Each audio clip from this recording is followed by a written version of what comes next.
ऐकूयात मोठी बातमी समोर येते। ठाकरे गटाचे वैभव नाईक भाजपच्या गळाला लागल्याची माहिती समोर आलेली होती। तशा चर्चा रंगलेल्या होत्या। वैभव नाईक आणि रवींद्र चव्हाण यांच्यामध्ये गुप्त बैठक झाल्याचं बोललं जात होतं आणि त्यानंतर या चर्चांना उधाण आलंय। तर कणकवली रेस्ट हाऊस मध्ये या दोघांमध्ये भेट झालेली होती, चर्चा झाली होती आणि त्यानंतर जेव्हा रवींद्र चव्हाण यांची प्रतिक्रिया आली, वरिष्ठांना विचारात घेऊनच आपण निर्णय घेणार असल्याचं ते म्हणाले होते आणि त्यामुळे चर्चांना उधाण आलं। आतापर्यंत ठाकरेंचे निष्ठावंत राहिलेले ठाकरे गटाला आता रामराम ठोकणार का अशा चर्चा रंगलेल्या होत्या आणि वैभव नाईक यांच्याविषयीच्या या चर्चा होत्या। रवींद्र चव्हाण यांच्या प्रतिक्रियेनंतर सूचक अशा प्रतिक्रियेनंतर तसे संकेत सुद्धा मिळू लागले होते। पण आता यावर स्वतः वैभव नाईक यांनी सगळ्यात आधी लोकशाही मराठीशी बोलताना खुलासा केलाय। तर लोकशाही मराठीचे संपादक कमलेश सुतार यांनी वैभव नाईक यांच्याशी संपर्क साधला असता वैभव नाईक नेमकं काय म्हणाले ते ऐकूयात। आपल्यासोबत वैभव नाईक आहेत। आमदार वैभवजी, जी बातमी आली आहे समोर की तुमची एक गुप्त बैठक झालेली आहे रवींद्र चव्हाणांसोबत, काय स्पष्टीकरण द्याल याच्याबद्दल? प्रत्येक वेळी खरं तर गेल्या 2 वर्षापासून आम्ही उद्धव बाळासाहेब ठाकरेंबरोबर आहोत। त्या असल्यामुळेच आमच्या अनेक कारवाई आहेत, चौकशी चालू आहे, तरी पण आम्ही असल्या चौकशांना दूर घेतला नाही।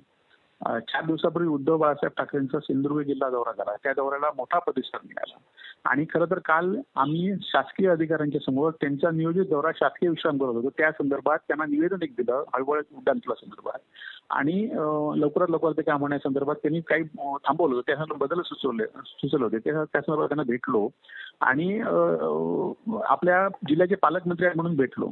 परंतु आज खरं तर ही बातमी म्हणजे राणे आणि रवींद्र चव्हाण यांच्यामध्ये जो काही सुप्त संघर्ष आहे तो या निमित्ताने लोकांसमोर आला। आज भाजपकडे सगळ्या लोकांना आमिष देऊन, मंत्री देऊन लोकांचा जो प्रतिसाद आहे उद्धव बाळासाहेब ठाकरे आणि आदित्य ठाकरेंना आहे, त्यामुळे त्यांच्या मनामध्ये जे लोक भीती दाखवून, आमिष दाखवून येत नाहीत, त्यांना अशा बातम्या सोडायच्या आणि बदनाम करण्यासाठी प्रयत्न करायचा। परंतु वैभवजी, तुमच्या या बैठकीनंतर प्रतिक्रिया देताना मंत्री रवींद्र चव्हाण म्हणाले की कोकणात कुठलाही निर्णय घेताना राणेंना विचारून निर्णय घ्यावा लागेल। आता काय माहिती आहे, त्या संदर्भातच राणेंनी आणि रवींद्र चव्हाण यांचा संघर्ष आहे आणि त्यामुळे त्यांना स्टेटमेंट द्यावं लागलं आणि मला कोणाला कुठला निर्णय घेत आहेत आणि राणेंबरोबर त्यांचं काय चाललंय हे जिल्ह्यातल्या जनतेला माहिती आहे। राणेंना कसं ते डॉमिनेट करतायत हे जिल्ह्यातल्या जनतेला योग्य पद्धतीने माहिती आहे आणि खरं तर राणेंनी आता लोकसभेला राहावं, लोकांनी आता त्यांना भाजपने त्यांना राज्यसभा दिली नाही, लोकसभेला राहिलेत, तर त्यांचं खरं तर या सगळ्या याच्यामध्ये घडामोडीमध्ये भाजपला लोकसभेचा उमेदवार या जिल्ह्यात मिळत नाही ही वस्तुस्थिती।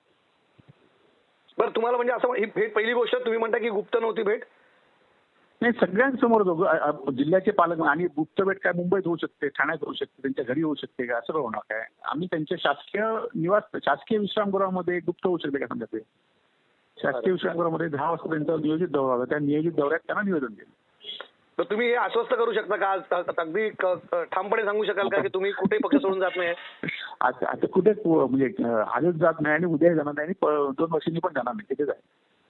ठीक आहे वैभवजी, लोकशाहीशी बोलल्याबद्दल खूप खूप धन्यवाद। रवींद्र चव्हाणांनी काल दिलेलं स्टेटमेंट म्हणजे रवींद्र चव्हाण आणि नारायण राणे यांच्यामध्ये जी अंतर्गत धुसफूस आहे ती या निमित्ताने बाहेर आली।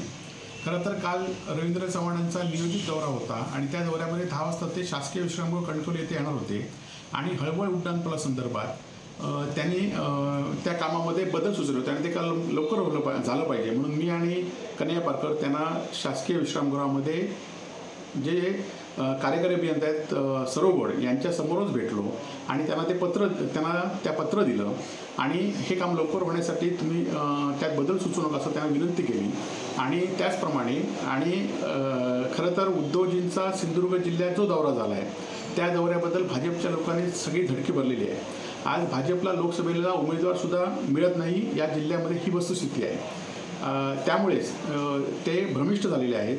सातत्याने उद्धवजींना जिल्ह्यातल्या लोकांनी अल्पावधीमध्ये दौरा नियोजित करण्यात आला आणि अल्पावधीमध्ये हजारो लोक वेगवेगळ्या ठिकाणी एकाच ठिकाणी तर सिंधुदुर्ग जिल्ह्यातल्या सगळ्या मतदारसंघामध्ये सगळ्या तालुक्यामध्ये उत्स्फूर्त प्रतिसाद मिळाला आणि त्यामुळे ही अशी भूमिका ते घेत आहेत। खरं तर सातत्याने मला खरं तर अनेक ऑफर होत्या, मंत्रिपदाच्या ऑफर होत्या, परंतु उद्धव बाळासाहेब ठाकरे यांच्यावर आम्ही निष्ठावंत आहोत, जनतेवर आम्ही निष्ठावंत आहोत। याआधी सुद्धा माझ्या चौकशा सुरू आहेत। खरं तर या चौकशा सुरू असताना सुद्धा 20 वर्षातला हिशोब मी त्यांच्याकडे दिलेला आहे, तरी पण 1 रुपयाचा भ्रष्टाचार ते काढू शकले नाही ही वस्तुस्थिती आहे आणि माझं भाजपच्या लोकांना आव्हानच आहे की तुम्ही अनेक लोकांना ईडी लावता, CBI करता, त्याचप्रमाणे त्यांच्या चौकशा लावण्याचा प्रयत्न करता, परंतु माझ्या या चौकशा लावून तुम्ही 1 रुपया तरी माझा गैरमार्गाने कमावून दाखवा आणि माझ्यावर जी कारवाई करायची ती करा. आणि अशा बातम्या पसरल्यामुळे लोकांमध्ये संभ्रम होणार नाही. तर निश्चितपणे लोकांना सुद्धा कळून चुकलेलं आहे की सातत्याने जी माणसं चांगली काम करतात, जी माणसं प्रामाणिक आहेत, त्यांना आपल्यामध्ये ओढण्यासाठी अनेक आमिषं द्यायची. ती आमिष न दिली तर त्यांना बदनाम करण्यासाठी प्रयत्न करायचा. परंतु विकास कामासंदर्भात सुद्धा आम्ही आदित्य ठाकरे यांच्यावर चर्चा केली होती की विकास कामासंदर्भात जास्तीत जास्त आपण प्रयत्न करायचा आणि त्यावर पालकमंत्री रवींद्र चव्हाण हे सुद्धा अनेक वेळा सकारात्मक असतात. परंतु त्यांच्या आणि राणेंच्या या वादामुळे काही गोष्टी त्यांच्याकडनं होत नाहीत, ही वस्तुस्थिती आहे. परंतु जिल्ह्याच्या विकासासाठी किंवा माझ्या मतदारसंघासाठी अनेक प्रयत्न करावे लागतात, अनेक ठिकाणी जावं लागतं आणि त्या ठिकाणी मी प्रयत्न करतो, अनेक अधिकाऱ्यांना भेटतो, अनेक मंत्र्यांना भेटतो. परंतु हा जो विषय आहे तो विकास कामासंदर्भातच असेल. निष्ठा आणि खरं तर हा दौरा एखाद्याची गुप्त भेट असेल तर ती काय सांगून होत नाही. ही खुलेआम रेस्ट हाऊसमध्ये शासकीय अधिकाऱ्यांच्या समवेत या ठिकाणी त्यांना भेटलो आणि आज सुद्धा आयुष्यभर भारतचे अधिकारी ओरसमध्ये आले आहेत, त्यांना सुद्धा आज भेटणार आहे. म्हणून जी कामं होतात त्यासाठी शासकीय लोकप्रतिनिधी म्हणून शासकीय अधिकाऱ्यांना भेटणं, शासकीय ज्यांच्याकडे अधिकार आहेत त्यांना भेटणं हे माझं कर्तव्य आहे आणि ते मी कायम करत राहणार आहे. आणि त्यामुळे अशा बदनामीकारक बातम्या करून खरं तर तुम्हाला आता जनाधार कमी होत चालला आहे, तुमचं पितळ उघड पडलं आहे. उद्धवजींचा झंझावत आज संपूर्ण राज्यामध्ये उद्धवजींचा आहे, त्याबरोबर आदित्यजींचं झंझावत त्यापुढे तुम्ही टिकणार नाही, तुम्हाला कळून चुकलं आहे आणि त्यामुळे तुम्ही पक्ष फोडताय, कार्यकर्ते फोडतायत.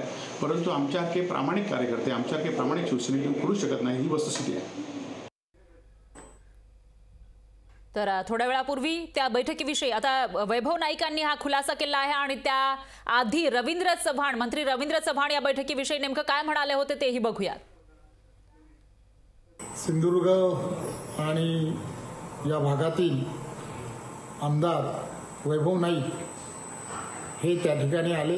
वैभव नाईक सुद्धा बऱ्याच वेळेला या संदर्भात माझ्याशी चर्चा केली, परंतु मी नेहमीच त्यांना सांगत असतो की आदरणीय कोकण या विषयामध्ये आदरणीय नारायण राणे साहेब यांना विचारल्याशिवाय या संदर्भातला कोणताही निर्णय हा मी करू शकणार नाही. आदरणीय नारायण राणे यांच्या नेतृत्वामध्ये आम्ही सर्वजण कोकणामध्ये काम करत असतो. त्यामुळे कोणताही लोकप्रतिनिधीला किंवा कोणत्याही नेत्याला जर भारतीय जनता पार्टीमध्ये प्रवेश करायचा असेल तर आम्ही बावनकुळे साहेब, त्याचबरोबर आदरणीय देवेंद्रजी आणि आदरणीय नारायण राणे साहेब यांना विचारल्याशिवाय करत नाही, असंच मी प्रत्येकाला सांगत असतो. तर रवींद्र चव्हाण यांच्या या प्रतिक्रियेनंतर चर्चांना उधाण आलेलं होतं आणि त्याच्यावर सगळ्यात आधी लोकशाही मराठीवर वैभव नाईक यांनी खुलासा केला आहे. त्यामुळे आता पुढे नेमकं काय होणार ते बघावं लागेल. लोकशाही मराठी ऐका, पहा, जागरूक रहा.